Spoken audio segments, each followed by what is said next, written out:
Cerita malam ini masih tentang pengalaman-pengalaman mengerikan yang dialami oleh Om Heri dan Wahyu di rumah dinas perkebunan karet yang ada di tengah hutan. Cerita dimulai pada suatu malam, di mana saat itu aku sedang bermimpi cukup aneh. Lebih tepatnya, aneh dan menyeramkan. Jadi di dalam mimpiku itu, ada sosok-sosok hitam tinggi besar yang terus saja menatap tajam ke arahku. Dan tatapannya itu sangat mengerikan. Wajah mereka hitam legam dengan bola mata hanya terlihat putihnya saja. Waktu itu, aku hanya berdiri diam tanpa bisa menggerakkan badan. Mulutku tertutup dan tidak bisa mengeluarkan sepatah kata pun. Di situ, di ruang tengah itu, aku terjebak dalam situasi yang membuatku sangat ketakutan. Badanku semakin gemetar ketika mereka mulai berdiri dari duduknya dan perlahan berjalan mendekat. Walaupun keadaan ruang tengah temaram dan nyaris gelap, tapi aku masih dapat melihat cukup jelas bentuk dan paras dari sosok-sosok itu. Tinggi mereka sekitar 2 meter, mengenakan pakaian seperti jubah panjang berwarna hitam, dengan wajah yang juga hitam legam. Waktu itu, mereka itu terus berjalan mendekat, sementara aku semakin terpojok, berdiri bersandar pada dinding di sudut ruangan. Saat itu, jarak kami hanya tinggal setengah meter saja. Jadi bener-bener deket banget. Di puncak ketakutan itu, aku hanya bisa menundukkan kepala dan menutup wajah dengan kedua tangan. Bahkan nafasku mulai sesak dan semakin lama semakin sulit untuk bernafas karena tubuhku seperti ada yang menghimpit dan itu berat banget. Dalam situasi seperti itu, aku terus membaca doa tanpa putus di dalam hati, berharap semoga kejadian ini cepat berakhir. Dan tiba-tiba aku terbangun dari tidur. Terbangun terduduk di atas kasur dengan segujur tubuh basah keringat dan nafas tersengal-sengal. "Ada apa, Pak?" tanya Wahyu yang ikut terbangun dari kasurnya yang tergelar di atas lantai. "Gak ada apa-apa yuk, cuma mimpi," jawabku. Entah sudah berapa kali aku mengalami mimpi buruk seperti ini. Mimpi buruk yang sudah mulai masuk ke taraf yang mengganggu. Dan mimpi ini terus berulang urutan kejadiannya. Pokoknya sama persis setiap aku memimpikannya. Pada akhir mimpi, terkadang aku seperti ketindihan. Jadi gak bisa nafas karena dadanya sesak banget. Badan juga gak bisa gerak. Tapi aku belum menceritakan tentang detail mimpi itu ke Wahyu. Karena aku pikir ya bukan apa-apa, hanya mimpi aja gitu. Walaupun ya tetap aja, mimpi ini cukup menakutkan. Singkat cerita, jam sudah menunjukkan pukul 6:30 pagi. Aku dan Wahyu sudah duduk di teras depan rumah dengan ditemani kopi dan singkong rebus. Kami memang sedang menikmati suasana pagi. Sinar matahari dari ufuk timur menembus sela-sela pepohonan karet, menyentuh permukaan tanah yang beberapa bagiannya tertutup rerumputan. Embun pagi yang dari awal terlihat menyelimuti pekarangan, perlahan mulai menguap dan menghilang. Udara yang tadinya dingin menusuk tulang berangsur mulai menghangat. Itulah gambaran suasana pagi yang kami nikmati setiap hari di perkebunan ini. Indah dan menenangkan. Sangat jauh dari kesan yang menyeramkan. "Pak, mau nambah kopi nggak?" "Nggak usah yuk, udah cukup. Sebentar lagi para pekerja kan udah pada datang," jawabku. Iya, saking asiknya menikmati pagi ini, tanpa terasa jam sudah menunjukkan pukul 7:30 ketika Wahyu menawarkan kopi untuk gelas kedua. Sebenarnya, kami masih ingin berbincang seru dan menikmati suasana pagi. Tapi karena sebentar lagi para pekerja penyadap karet akan berdatangan, kami harus mulai bekerja. Dan benar saja, tidak lama kemudian, dari kejauhan sudah mulai terlihat para pekerja datang berbondong-bondong. "Pak Heri, Usman hari ini izin gak masuk kerja," kata Pak Adi. Dia adalah salah satu pekerja yang sudah cukup berumur. Kala itu, kami sedang duduk berkumpul dan berbincang di depan rumah sambil bersiap-siap. "Loh, kenapa Pak? Ada apa sama Usman?" tanyaku. "Ayahnya meninggal semalam Pak. Memang udah sakit berkepanjangan sih. Innalillahi." Usman adalah satu pekerja yang masih tergolong muda, 18 tahun usianya. Dan dia itu termasuk anak yang sangat rajin, selalu menurut dan patuh. Bisa dibilang dia tidak pernah mengeluh. Dia selalu menyelesaikan pekerjaannya dengan baik dan cepat. Pembawaannya juga ramah dan menyenangkan. Jadi dia anaknya suka bercanda. Makanya aku dan Wahyu cukup akrab sama Usman. Karena itulah kami kaget ketika mengetahui kalau Usman tidak masuk kerja. Tapi ketika mendengar alasannya, ya kami bisa mengerti. Saat itu juga, aku memutuskan untuk datang melayat ke rumah orang tua Usman setelah selesai bekerja nanti sore. Wahyu juga sangat setuju. Ditemani oleh beberapa pekerja lainnya, nanti kami akan pergi ke rumah Usman yang letaknya di kampung hulu sungai, sekitar 2 jam perjalanan berjalan kaki. Kenapa berjalan kaki dan tidak naik motor? Karena menurut Pak Adi, beberapa wilayah menuju kampung Usman ada yang tidak bisa dilewati motor akibat hujan yang selalu turun. Jadi ya sudah, karena memang sudah niat, kami memutuskan tetap akan pergi, walau jalan kaki. Tidak seperti hari-hari sebelumnya, aku memutuskan untuk menyelesaikan pekerjaan lebih awal.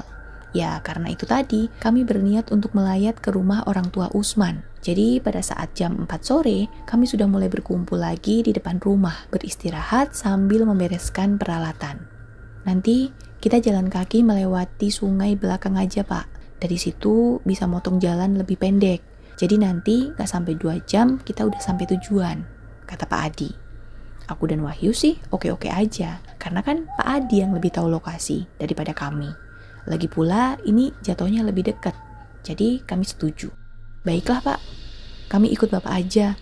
Jam 4:30 kita jalan ya, kataku kepada Pak Adi. Beberapa rekan pekerja memang ada yang tinggal satu kampung dengan rumah orang tua Usman, jadi mereka sekalian pulang. Tapi tidak dengan Pak Adi, beliau tinggal beda kampung, walaupun tidak terlalu jauh letaknya. Jadi ada kemungkinan kalau nanti aku dan Wahyu bakalan pulang lagi ke rumah berdua saja. Karena memang gak ada lagi yang searah dengan kami. Makanya Wahyu sempat bilang kalau bisa nanti kami tidak usah sampai larut malam. Paling lama selepas Isya, kami sudah harus dalam perjalanan pulang.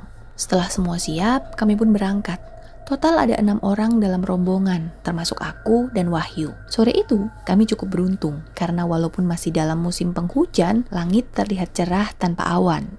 Tapi ya, suasana memang sudah mulai gelap, karena kan hari juga menjelang malam. Perjalanan kami diawali dengan menyusuri pepohonan bambu yang ada di belakang rumah. Kemudian kami mulai menyeberangi sungai, yang pada saat itu airnya tidak terlalu deras. Air sungai yang dingin membasahi kaki kami sampai sebatas lutut. Lepas dari sungai, kami mulai masuk ke dalam hutan dengan berjalan menyusuri jalan setapak yang membelah pepohonan rindang. Kanan kiri hanya terlihat pohon-pohon yang berdiri cukup rapat. Di permukaan tanahnya, banyak terlihat semak belukar yang menutupi sela-sela pepohonannya. Suara dedaunan kering terdengar bergesekan dengan langkah-langkah kaki kami yang terus berjalan di dalam suasana hutan yang semakin lama semakin gelap. Tapi karena kami jalan sambil ngobrol, walaupun suasana hutan semakin gelap, perjalanan ini tetap seru. Pak Adi dan rekan lainnya terlihat sudah terbiasa melewati jalan ini. Beda dengan aku dan Wahyu, kami masih belum terbiasa dengan suasananya. Dan ini adalah jarak terjauh kami menyusuri wilayah hutan yang letaknya di sisi bagian belakang perkebunan karet. Tidak lupa, aku meminta Wahyu untuk menghafalkan jalan yang kami lalui, agar nanti pada saat kembali pulang kami tidak tersesat. Harapannya sih begitu. Selama perjalanan ini, kami tidak menemui satupun perkampungan. Hanya beberapa kali terlihat bangunan semi permanen yang terbuat dari kayu, berbentuk seperti rumah gubuk. Itu pun tampaknya kosong. Di sini, jujur aku mulai sedikit khawatir dengan situasi yang akan kami lalui dalam perjalanan pulang nanti. Dalam hati, aku benar-benar berharap semoga kami tidak mengalami kejadian yang menyeramkan. Dan ketika keadaan sudah gelap total karena hari sudah malam, akhirnya kami mulai memasuki wilayah perkampungan. Melirik ke arah jam, aku melihat waktu itu sudah menunjukkan hampir jam 6:30 malam. Kanan kiri sudah mulai terlihat rumah-rumah penduduk yang berbaris di pinggir jalan. Jalan yang bukan lagi berbentuk jalan setapak, tapi jalan tanah yang cukup lebar. Rumah semi permanen yang ada di perkampungan itu belum ada yang dialiri listrik. Jadi sumber penerangannya berasal dari lampu petromak dan lampu templok. Sementara itu, beberapa penghuni rumah tampak duduk di beranda rumahnya. Sesekali, Pak Adi dan rekan lainnya bertegur sapa dengan penduduk yang kebetulan berpapasan atau sedang bersantai di depan rumah. Itu adalah suasana perkampungan yang bersahabat. Tidak terlalu lama setelah memasuki perkampungan, akhirnya kami sampai di tujuan. Kami masuk ke halaman salah satu rumah tanpa pagar yang ada bendera kuning kecil di depannya. Rumah sederhana yang tidak terlalu besar. Dindingnya sudah berbentuk tembok walaupun tidak terlalu kokoh. Di beranda, terlihat sudah banyak orang yang lantas langsung berdiri dari duduknya untuk menyambut kedatangan kami. "Assalamualaikum," kata Pak Adi lantang memecah keheningan malam itu. "Waalaikumsalam," jawaban dari orang-orang di beranda rumah tidak kalah lantangnya. "Wah, Pak Heri dan Bang Wahyu repot-repot datang segala," kata Usman. Senyum merekah di wajah Usman ketika melihat kedatanganku dan Wahyu. Terlihat tetap tegar, Usman mempersilahkan kami masuk. Di dalam rumah, sudah ada beberapa orang yang duduk bersila di atas tikar mengelilingi hidangan kue sederhana dan gelas-gelas minuman berisi air putih. Setelahnya, kami langsung meminta izin untuk melaksanakan sholat maghrib terlebih dulu. Usman pun mempersilahkan dengan menunjukkan tempat berwudu. Selesai sholat, kami langsung ikut berkumpul di ruang tengah. Isi rumah itu sangat sederhana. Sebuah lemari kayu besar memisahkan ruang tengah dengan ruang makan di belakangnya. Ada 3 kamar yang cukup besar di sebelah kanan ruang tengah. Sementara kamar yang satu lagi berada di belakang bersebelahan dengan dapur dan kamar mandi. Beberapa bingkai foto hitam putih menempel pada dinding ruangan. Dari situ, aku dapat melihat kalau Usman memiliki keluarga yang cukup banyak anggotanya. Menurut cerita Usman, dia adalah anak ke-8 dari 9 bersaudara. Adik perempuan satu-satunya masih bersekolah. Sementara kakak-kakak Usman sebagian besar sudah tinggal memisahkan diri. Almarhum ayah Usman sendiri bekerja sebagai petani. Mereka memiliki sebidang sawah garapan yang letaknya tidak jauh dari tempat mereka tinggal. "Almarhum sudah kami kuburkan siang tadi, Pak. Kalau Pak Heri tadi jalan ke sini melalui jalan pintas lewat hutan, Pak Heri pasti melewati pemakaman umum tempat ayah saya dimakamkan. Jaraknya sekitar 30 menit berjalan kaki dari sini," kata Usman. Jadi ternyata tadi kami sempat melewati pemakaman umum. Tapi kami tidak menyadarinya karena memang hari sudah gelap. Seperti Usman, keluarga dan para tetangganya juga sangat ramah. Walaupun masih dalam suasana duka, beberapa orang mengajak kami berbincang mengenai hal apapun. Rencananya, selepas Isya nanti akan diadakan pengajian dan Usman bersikeras mengajakku serta Wahyu untuk mengikutinya. Jadinya dengan sedikit terpaksa kami menyanggupi. Iya, kami sedikit terpaksa karena rencananya kan paling malam selepas Isya aku dan Wahyu udah harus jalan pulang. Dan niat itu semakin bulat begitu mengingat jalur pulang yang sungguh cukup menyeramkan. Tapi ya mau gimana lagi, kami terlalu sungkan untuk menolak ajakan Usman. Singkat cerita, acara pengajian pun selesai. Saat itu, kami lanjutkan lagi dengan kembali berbincang. Kali ini di beranda rumah. Waktu itu, langit terlihat cerah. Bulan juga bersinar dengan terangnya, sehingga membuat suasana malam itu menjadi tidak terlalu gelap. Satu persatu, rekan pekerja perkebunan yang ikut bersama kami berpamitan pulang. Jam sudah menunjukkan pukul 8:30 ketika hanya tinggal aku, Wahyu, Usman, Pak Adi, dan beberapa anggota keluarga lain di depan rumah. "Udah jam 8:30 nih, kita pamit pulang aja ya, Man," ucapku. "Loh, gak nginep di sini aja, Pak. Besok pagi kita bareng jalan ke perkebunan," tawar Usman. Tawaran yang sebenarnya sempat membuatku dan Wahyu mempertimbangkan tentang hal itu. Tapi melihat suasana malam yang tidak terlalu gelap dengan langit cerah serta sinar bulan, akhirnya kami memutuskan untuk tetap pulang. "Kami pulang aja lah, Man. Malam ini juga gak terlalu gelap kok. Lagi pula jangan memaksa ke perkebunan. Ambillah libur barang 1 atau 2 hari lagi," ucapku. "Tapi Pak Heri dan Wahyu masih ingat jalan pulang kan? Kalau ada apa-apa jangan ragu untuk kembali ke sini ya, Pak," jawab Usman. Aku dan Wahyu mengangguk mengiyakan. Akhirnya dengan berat hati Usman pun mempersilahkan kami untuk pulang. Aku, Wahyu, dan Pak Adi kemudian melangkahkan kaki meninggalkan rumahnya. Sebelumnya Usman sempat meminjamkan sebuah obor minyak tanah untuk membantu penerangan kami dalam perjalanan pulang. Sementara aku memegang lampu senter yang sudah kami bawa sejak berangkat tadi. Pak Adi ikut bersama kami, tapi dia bilang nanti di ujung jalan kampung kami akan pisah. Selebihnya ya hanya aku dan Wahyu aja yang akan melanjutkan perjalanan menembus hutan. Ya, semoga saja ini menjadi sebuah keputusan yang tidak kami sesali. Sekitar 15 menit perjalanan, kami sampai juga di ujung kampung. Saya ke kiri mengikuti jalan ini ya Pak. Pak Heri dan Wahyu ambil jalan lurus ini aja, terus sampai menemui jalan masuk ke hutan tadi. Tenang aja, malam ini gak terlalu gelap. Panjang lebar, Pak Adi berpamitan sambil tersenyum. Iya Pak, sampai ketemu besok ya, ucap Wahyu. Dan akhirnya kami berpisah jalan. Pak Adi berbelok ke arah kiri menuju rumahnya, sementara kami terus berjalan lurus menuju rumah kami di perkebunan karet. Jalan tanah yang tadinya lebar mulai mengecil menjadi jalan setapak ketika aku dan Wahyu mulai meninggalkan perkampungan. Dibantu dengan obor di tangan Wahyu dan lampu senter di tanganku, kami pun mulai memasuki wilayah hutan. Kamu masih ingat jalannya kan Yuk? Ingat Pak, beberapa bagian jalan tadi udah saya tandai pakai tumpukan batu. Harusnya gak akan nyasar sih, kata Wahyu meyakinkan. Berbeda dengan sebelumnya ketika kami berangkat tadi, suasana hutan agak sedikit mencekam. Mungkin karena kali ini hanya ada aku dan Wahyu dalam perjalanan pulang. Kala itu suasana hutan sudah sangat sepi, walau belum terlalu malam. Hanya terdengar suara langkah kaki kami dan sesekali binatang hutan yang mengeluarkan bunyinya. Tapi setelah sekitar setengah jam perjalanan, tiba-tiba langit berangsur menjadi gelap. Tiba-tiba aja awan menutupi bulan dan menghalangi sinarnya. Jadi langit yang tadinya cerah berbintang menjadi hitam kelam. Kayaknya bakal turun hujan Yuk. Iya Pak, mulai mendung nih. Suara Wahyu mulai terdengar sedikit ada kekhawatiran. Kami pun kompak mempercepat langkah kami. Melangkah di atas jalan setapak yang kadang sedikit menanjak, membelah hutan rindang yang hanya dibantu oleh cahaya obor dan lampu senter yang tidak terlalu besar.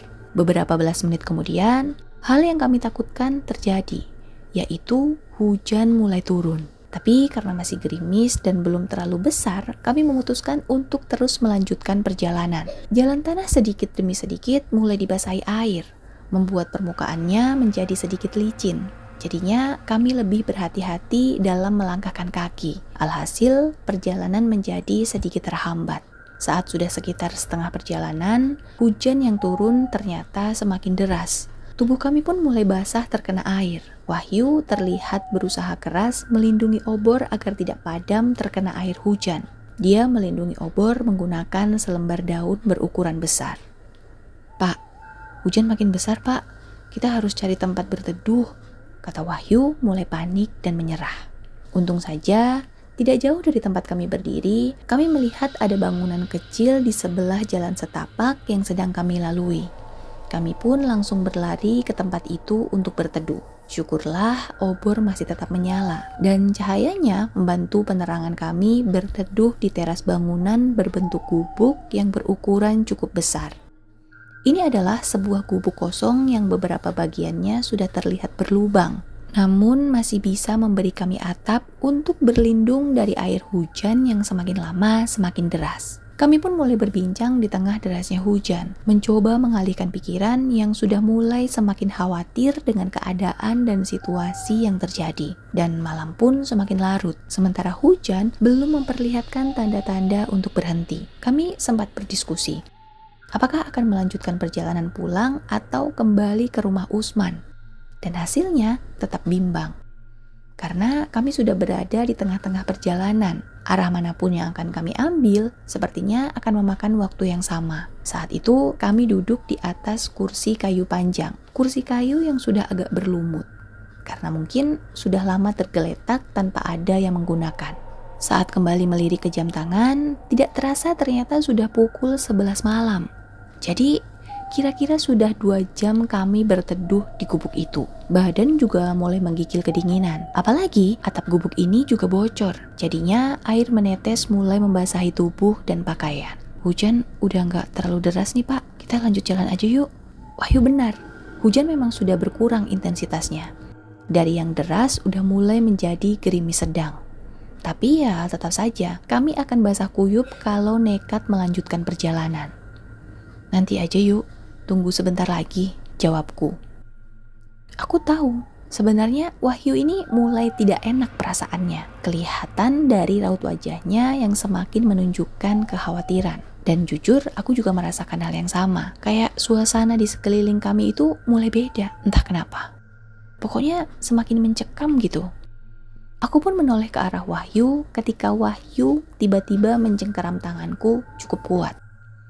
Kala itu, Wahyu memberikan isyarat agar aku melihat ke arah yang ingin dia tunjukkan. Jadi, Wahyu ini mau nunjukin sesuatu. Perlahan jari telunjuknya menunjuk ke arah depan, sisi jalan setapak yang berseberangan. Refleks, aku langsung mengarahkan pandangan ke tempat itu. Dan karena gerimis air hujan serta gelapnya malam menghalangi penglihatan, aku tidak melihat apapun. Ada apa sih, Yuk? Tanyaku. Ada orang berdiri di seberang, Pak. Jawab Wahyu. Kembali aku layangkan pandangan ke tempat yang dimaksud.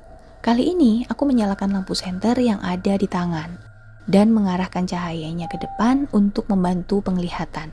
Cahaya lampu senter mampu menembus gerimis hujan yang masih saja turun, memperjelas pandangan untuk melihat pemandangan di depan. Saat itu, Wahyu masih diam tanpa suara. Di depan sana, aku melihat kumpulan pohon pisang yang berdiri di pinggir jalan setapak. Beberapa daunnya bergoyang tertimpa air hujan. Dan karena belum melihat apapun, aku pun menyisir pohon-pohon pisang itu dengan cahaya lampu senter.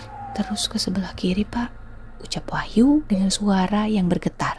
Aku pun mengikuti arahannya, menyisir pepohonan pisang dengan lampu senter. Hingga akhirnya cahaya lampu berhenti pada satu tempat yang sangat gelap. Tapi cahaya lampu senter menangkap sesuatu. Jadi ada sosok yang sedang berdiri di antara pohon pisang. Sosok yang masih samar, namun bentuknya sudah cukup terlihat jelas. Sosok itu sepertinya sosok laki-laki yang sedang berdiri tegak dan kedua tangan di belakang. Kayak posisi orang lagi istirahat di tempat gitu. Dan jarak kami hanya sekitar 30 meter saja. Saat itu aku menahan nafas dan mulai ketakutan.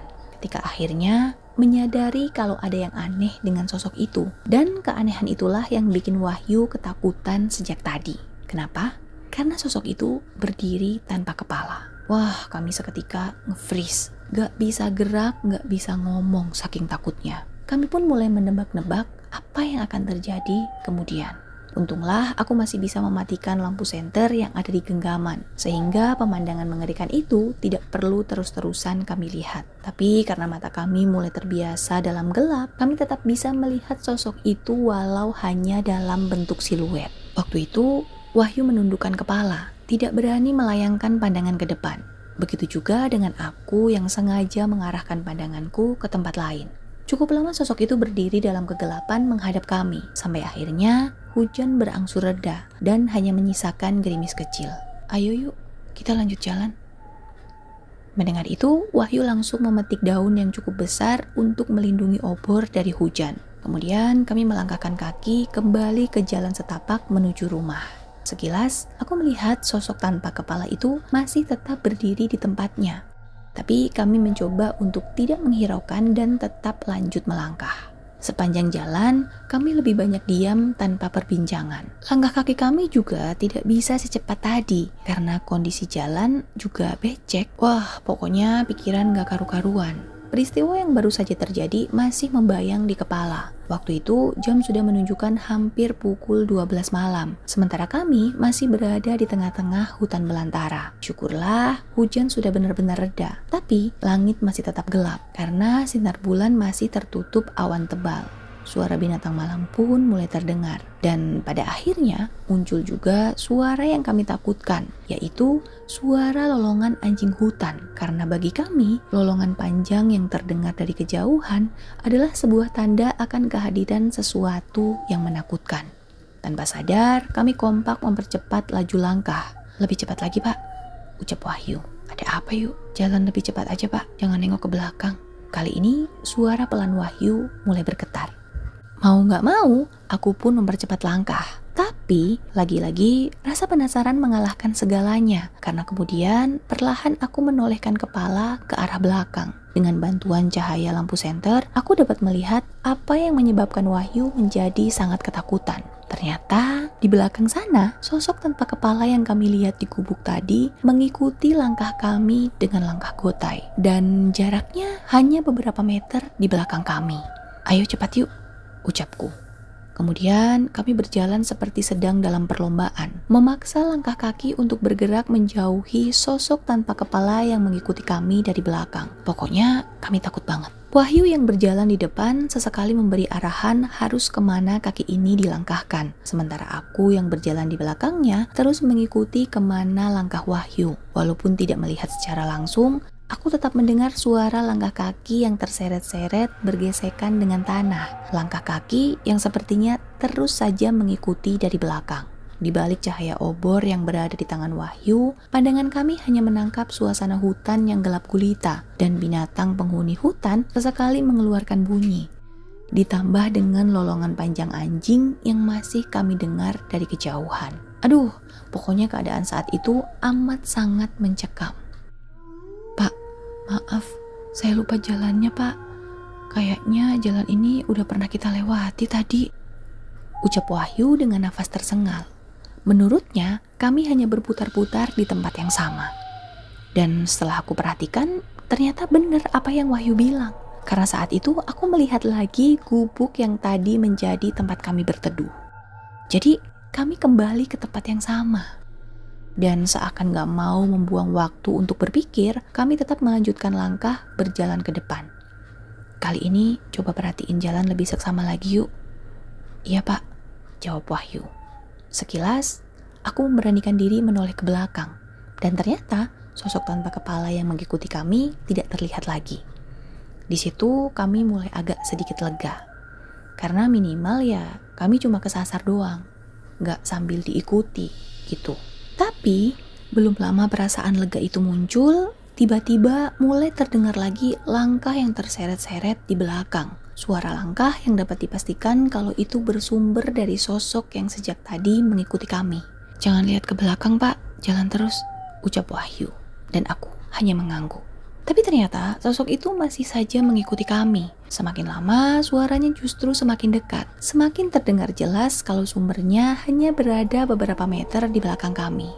Wah, badanku mulai merinding sambil terus membaca-baca doa di dalam hati. Tiba-tiba, selain suara langkah kaki, kali ini terdengar juga suara seperti ada orang yang lagi bernafas dengan berat. Dan suara nafas ini mungkin hanya berjarak beberapa sentimeter aja di belakang kami. Refleks, aku berjalan lebih cepat lagi, bahkan sampai sedikit mendorong tubuh Wahyu agar lebih cepat dalam melangkah. Cepat yuk, cepat, ucapku. Wahyu yang mengerti mulai berlari kecil. Untunglah beberapa saat kemudian suara langkah dan nafas itu menghilang. Dan suasana kembali hening seperti semula. Sekitar 30 menit kemudian, lagi-lagi Wahyu berhenti. Dia sadar kalau ternyata sekali lagi kami kembali sampai di tempat yang sama. Atau kembali ke gubuk tempat kami berteduh tadi. Seketika kami lemas. Apalagi kami juga sudah kedinginan plus kecapean dari tadi. Bismillah yuk, kita coba lagi. Kalau kali ini gak berhasil juga, kita balik lagi ke kampung Usman, ucapku. Iya Pak, kata Wahyu sambil mengangguk pelan. Lalu sekali lagi kami menyusuri jalan setapak yang sama, jalur yang sama. Saat itu kami benar-benar udah capek banget. Kekhawatiran kami juga semakin bertambah ketika melihat api obor yang ada di genggaman Wahyu mulai meredup. Karena sepertinya minyak tanahnya sudah mulai habis. Dan benar aja. Gak lama dari situ, si obor padam, hingga suasananya menjadi semakin gelap dan mencekam. Jadi, kami hanya tinggal mengandalkan lampu senter yang ada di genggaman tanganku sebagai penerangan. Biar saya aja yang megang lampu senternya, Pak. Aku pun menyerahkan lampu senter itu kepada Wahyu, karena memang dia yang selalu berjalan di depan. Saat itu masih belum ada perbincangan. Kami hanya terus berjalan melangkahkan kaki dengan sisa-sisa tenaga yang kami miliki. Karena ini adalah kali ketiga kami melewati tempat yang sama, jalan setapak yang sama, bagian hutan yang sama. Namun kami belum menyerah. Kami akan terus berjalan sampai benar-benar sampai tujuan. Dan entah pada bagian hutan yang mana, tiba-tiba kami melihat sesuatu di kejauhan. Yaitu kami melihat cahaya kecil yang bergerak-gerak. Jadi dari kejauhan, kami melihat kalau ternyata cahaya itu nyala obor lampu. Obor yang sepertinya dibawa oleh seseorang. Jadi, orang yang membawa obor itu berjalan ke arah yang sama dengan arah yang kami tuju. Berjalan di atas jalan setapak yang sama dengan jalan yang kami lalui. Ada orang di depan, Pak. Ayo kita kejar. Aku pun mengangguk setuju. Berharap orang itu nantinya dapat membantu kami menunjukkan jalan pulang. Tapi semakin cepat kami melangkah, orang itu sepertinya terus menjaga jarak. Jadi si orang ini tuh kayak menjauh gitu. Sampai pada suatu waktu, ketika jarak kami mulai mendekat, Wahyu mencoba memanggil orang itu. Pak, Pak. Setengah berteriak, Wahyu memanggil. Suaranya memecah keheningan malam. Tapi bukannya berhenti atau memperlambat laju jalan, orang itu malah justru terus saja melangkah bersama obornya, terus saja menjaga jarak. Jadi panggilan Wahyu seperti tidak digubris. Jarak kami dengan orang itu pun semakin jauh, hingga pada akhirnya kami hanya dapat melihat cahaya api obor yang terus menyala di kegelapan hutan, api obor yang bergerak-gerak tertiup angin. Tapi beberapa saat kemudian, cahaya obor itu terlihat berhenti. Menyadari itu, kami pun mempercepat langkah lagi agar bisa sampai ke tempat orang itu berhenti. Dan ketika jarak kami hanya tinggal beberapa belas meter, kami melihat orang itu jalan lagi. Tapi kali ini, langkahnya berbelok ke arah kanan atau keluar dari jalan setapak. Kami pun berhenti sejenak untuk mengetahui kira-kira orang itu mau kemana. Dan di dalam gelap kami melihat kalau ternyata dia ini masuk ke satu wilayah yang di depannya berdiri gapura kecil yang tidak terlalu tinggi. Dan di dalam wilayah bergapura itu ternyata bukan hutan belantara lagi. Bahkan hanya ada beberapa pohon rindang dan besar di beberapa sudutnya. Selebihnya hanya terlihat tanah lapang yang kosong. Kami pun kembali berjalan secara perlahan, melangkahkan kaki dengan sangat hati-hati. Sambil berpikir, orang itu mau kemana? Wilayah apa yang dia masuki? Lalu setelah kami berada persis di depan gapura, ada papan panjang bergantung di atasnya. Di papan itu terdapat tulisan, tapi karena tidak terbaca dengan cahaya yang ada, Wahyu pun mengarahkan senternya mencoba membaca tulisan yang tergores lusuh dan kusam. Kemudian setelah itu, ketika pada akhirnya kami dapat membaca tulisan yang tertampang di gapura, kami langsung mundur beberapa langkah, karena papan itu bertuliskan pemakaman Desa Jatimulya. Jadi ternyata itu adalah wilayah pemakaman umum. Dan benar aja, Wahyu pun mengarahkan lampu senter ke dalam wilayah itu. Di sana terlihat gundukan-gundukan tanah yang terdapat batu nisan di atasnya selayaknya kuburan. Suasana saat itu sangat gelap dan mencekam. Nambah serem lagi pas kabut tipis mulai terlihat menutupi sebagian wilayahnya. Waktu itu kami berdiri diam ketakutan. Cahaya lampu senter Wahyu terus menjelajah ke setiap sudut pemakaman. Hingga pada akhirnya berhenti di satu kuburan yang di atas gundukannya masih terdapat bunga-bunga segar bertaburan. Kayaknya itu adalah kuburan baru. Dalam diam, kami pun mengarahkan pandangan ke sinar obor yang sejak tadi kami ikuti. Tapi kali ini yang terlihat hanya tinggal nyala api obor di dalam gelapnya wilayah perkuburan. Dan ternyata obor itu melayang sendiri. Gak ada yang memegang obor itu. Dan obor itu terus melayang memasuki wilayah pemakaman. Waktu itu kami masih diam memperhatikan. Karena gak tahu kenapa kaki kami ini berat banget buat ninggalin tempat itu. Sesaat kemudian obor itu berhenti. Diam di salah satu makam. Cukup lama obor itu diam. Hanya apinya saja yang bergerak bergoyang tertiup angin. Sampai akhirnya obor itu mulai kembali bergerak perlahan, berjalan pelan ke depan ke arah kuburan yang ada di depannya. Nyala obor semakin lama semakin rendah, seperti mau masuk ke dalam liang kubur. Dan iya bener, cahaya obor itu akhirnya hilang masuk ke dalam salah satu liang kubur yang ada di sana. Wah, saat itu kami benar-benar gemetar ketakutan. "Pak, kita lanjut jalan, Pak," kata Wahyu nyaris berbisik. Dan tanpa bicara sedikit pun, aku mengangguk pelan. Kami pun berjalan meninggalkan pemakaman umum yang sangat menyeramkan itu. Berharap semoga kami tidak akan kembali ke tempat yang sama lagi. Saat akhirnya kami kembali menyusuri jalan setapak yang membelah hutan, waktu seperti berhenti berputar. Isi kepala kami berkecamuk membayangkan kejadian-kejadian yang baru saja kami alami. Karena aneh banget, bener-bener aneh dan tidak masuk akal. Tapi ya benar-benar terjadi juga. Badan kami yang sebenarnya udah capek banget seketika kembali seperti mendapatkan sedikit tenaga ketika dari kejauhan kami mendengar suara aliran sungai. Iya, akhirnya kami mendengar suara aliran sungai. Sungai yang letaknya berada di belakang rumah kami. Alhamdulillah yuk, kita sampai juga, ucapku.